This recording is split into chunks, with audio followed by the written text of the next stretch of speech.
राज्याचे मुख्यमंत्री हे ब्लॅकमेलची भूमिका बजावत आहेत. कारखानदारांनी 15 रुपये द्यावे, नाहीतर तुमचा काटामारी बाहेर काढीन, असे मुख्यमंत्री सांगतात.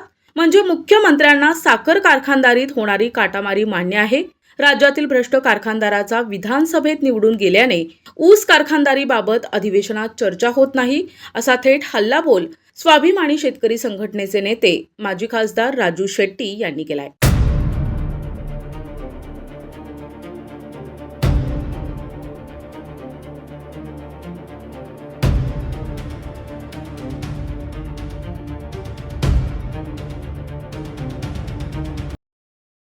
पंढरपुरात गेल्या 6 दिवसांपासून ऊसाला प्रतिटन 3,500 रुपये भाव मिळावा, यासाठी शेतकऱ्यांचं उपोषण सुरू होतं. आता राजू शेट्टी आणि रविकांत तुपकर यांच्या उपस्थितीत हे उपोषण सोडण्यात आले.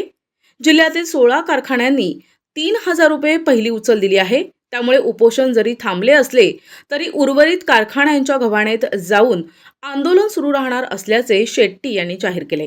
त्यामुळे सोलापूर जिल्ह्यातील ऊस दर आंदोलनाची धग कायम राहील. माझ्या माहितीनुसार 16 साखर कारखान्यांनी पहिली उचल 3,000 पेक्षा जास्त जाहीर केलेली आहे. बाकीच्या कारखान्यांना आताच आम्ही काहींना फोन करून निरोप दिलेला आहे. काही ठिकाणी आता कार्यकर्ते आंदोलन करायला जात आहेत. हे आंदोलन संपूर्ण सगळ्या साखर कारखान्यांनी मान्यता देऊपर्यंत थांबणार नाही. गावाने जातील, कार्यकर्ते कारखाने बंद पाडतील, पण आम्ही गप्प बसणार नाही. याचं कारण रिकव्हरी मध्ये चोरी होते मोठ्या प्रमाणामध्ये. रिकव्हरी याचा अर्थ साखर कारखान्यांनी तयार झालेली साखर रेकॉर्डला न आणता त्यातली काही साखर ही लपवून ठेवली जाते आणि त्यातून ही जी काही चोरलेली साखर आहे ती काळ्या बाजारामध्ये विकली जाते आणि विकून त्यातून काळा पैसा तयार होतो.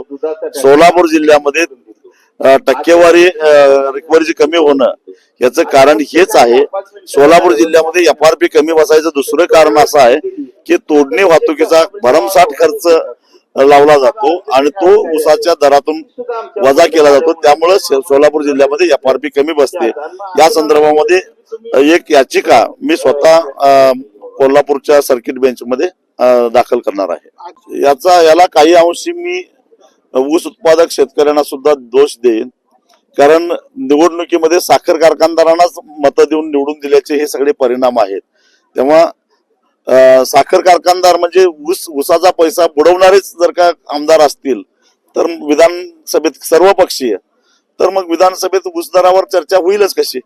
मुख्यमंत्र्यांनी तर सरळ ब्लॅकमेलरची भूमिका बजावलेली आहे की 15 रुपये मुख्यमंत्री निधीसाठी द्या, नाहीतर तुमची काटामारी बाहेर काढेन. म्हणजे काटा मारतात हे मुख्यमंत्र्यांना माहिती आहे. माहित असताना जर याच्यावर कारवाई होत नाही याचा अर्थ काय? मग 15 रुपये दिलं की काटामारीवर मुख्यमंत्री भाष्य करणार नाहीत का? खरं तर माध्यमांनी मुख्यमंत्र्यांनाच याचा प्रश्न विचारला पाहिजे. विशेष प्रतिनिधी NTV न्यूज मराठी, पंढरपूर.